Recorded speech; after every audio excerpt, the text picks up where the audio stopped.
నా పోరాటం రైతుల కోసం, నా పోరాటం అన్యాయం జరిగిన దళితుల గురించి, నా పోరాటం అన్యాయం జరిగిన మా ఎస్టీ సోదరులు. మీరు ఒక మూవీ చూస్తుంటారు, చిరంజీవి మూవీ ఖైదీ నెంబర్ 1. దాంట్లో రైతుల భూములు ధనవంతులు లాక్కుంటుంటే చిరంజీవి గారు కుట్రాడాలంటే ఆయన మీద తప్పుడు ఆరోపణలు చేసి జైలు పంపిస్తారు. ఇక్కడ కూడా అదే జరుగుతుంది. నేను కూడా మీ మీడియా వాళ్ళని ఒకటే కోరుకుంటున్నాను, మీ మీడియా అటెన్షన్ ఎక్కడ పోవాలో అక్కడికి వెళ్ళండి, రైతుల కోసం పోరాడండి.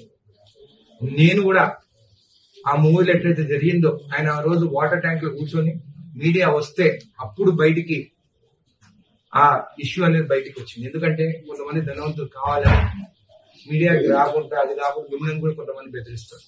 కాబట్టి ఎవరికి భయపడకుండా ఆ ఎస్టీ సోదరులకి న్యాయం జరిగేటట్టు, మీకు నాకన్నా బాగా మీకే తెలుసు అది ఎక్కడ జరుగుతుంది. ఖచ్చితంగా మిమ్మల్ని అందరినీ ఒకటే కోరుకుంటున్నాను, వాళ్ళ కోసము, న్యాయం కోసము మీడియా వాళ్ళు వాళ్ళకి సపోర్ట్ చేయండి.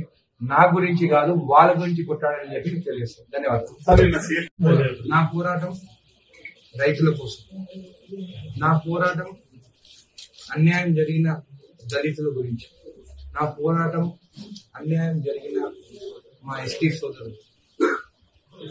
మీరు ఒక మూవీ చూస్తుంటారు, చిరంజీవి మూవీ ఖైదీ నెంబర్ 1. దాంట్లో రైతుల భూములు ధనవంతులు లాక్కుంటుంటే చిరంజీవి గారు కుట్రాడాలంటే ఆయన మీద తప్పుడు ఆరోపణలు చేసి జైలు పంపిస్తారు. ఇక్కడ కూడా అదే జరుగుతుంది. నేను కూడా మీ మీడియా వాళ్ళని ఒకటే కోరుకుంటున్నాను, మీ మీడియా అటెన్షన్ ఎక్కడ పోవాలో అక్కడికి వెళ్ళండి, రైతుల కోసం పోరాడండి. నేను కూడా ఆ మూవీలో ఎట్లయితే జరిగిందో, ఆయన ఆ రోజు వాటర్ ట్యాంక్ లో కూర్చొని మీడియా వస్తే అప్పుడు బయటికి ఆ ఇష్యూ అనేది బయటికి వచ్చింది. ఎందుకంటే కొంతమంది ధనవంతులు కావాలని మీడియాకి రాకుండా, అది కాకుండా మిమ్మల్ని కూడా కొంతమంది బెదిరిస్తారు.